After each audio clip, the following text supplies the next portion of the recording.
کرنے کا مشورہ ملنے پر کیا کہا؟ معروف صحافی چودھری غلام حسین کا کہنا ہے کہ وزیراعظم عمران خان سے کہا گیا کہ اسرائیل ہمارے پیچھے پڑا ہوا ہے، آپ بہت مقبول ترین لیڈر ہیں، آپ کی طاقتور حکومت ہے، اس لیے آپ کوئی بھی فیصلہ کر سکتے ہیں، اس لیے آپ اسرائیل کے ساتھ سفارتی تعلقات قائم کر لیں اور ان کے ساتھ تعلقات بنا لیں۔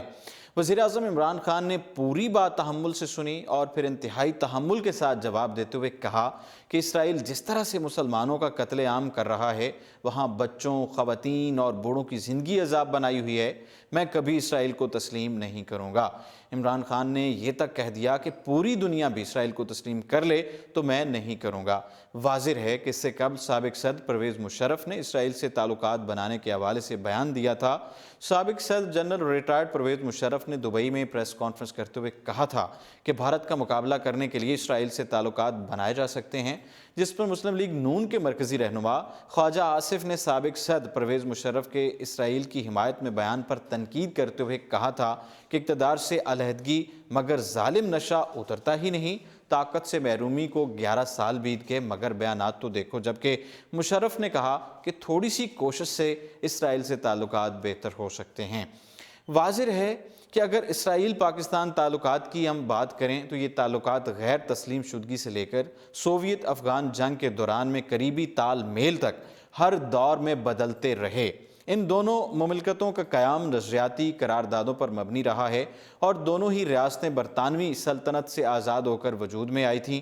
در حقیقت پاکستان اور اسرائیل کے مابین حکومتی سطح پر باضابطہ تعلقات کبھی قائم نہیں ہوئے۔ پاکستانی اہلکاروں کا کہنا ہے کہ اگر اسرائیل عرب ریاستوں سے کچھ معاہدے کر لے تو وہ اسرائیل سے اعلانیہ سفارتی تعلقات قائم کریں گے۔ اس کے برعکس پاکستان کے اسرائیل مخالف تنظیم آزادی فلسطین سے قریبی تعلقات ہیں اور متعدد موقعوں پر بین الاقوامی سطح پر پاکستان کا اسرائیل کے خلاف جارحانہ رویہ اپنانے کی بنا پر ریاستہائے متحدہ امریکہ سے کشیدگی بھی پیدا ہوئی ہے۔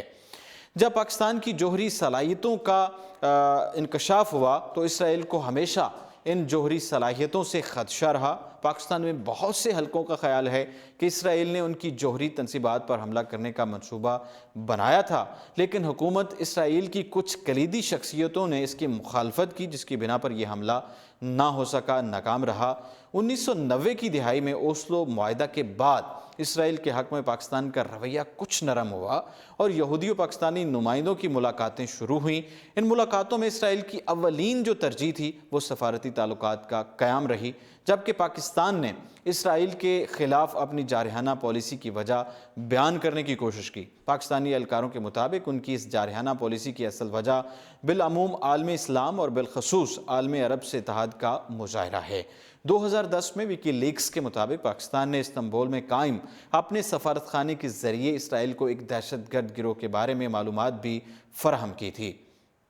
تاہم 2018 تک ان دونوں ریاستوں میں سرکاری طور پر سفارتی تعلقات قائم نہیں ہوئے ہیں اور اب تک دونوں ممالک ایک دوسرے کے دشمن تصور کیے جاتے ہیں۔ فی الوقت اتنا ہی اور آپ دیکھتے رہیے اردو پوائنٹ۔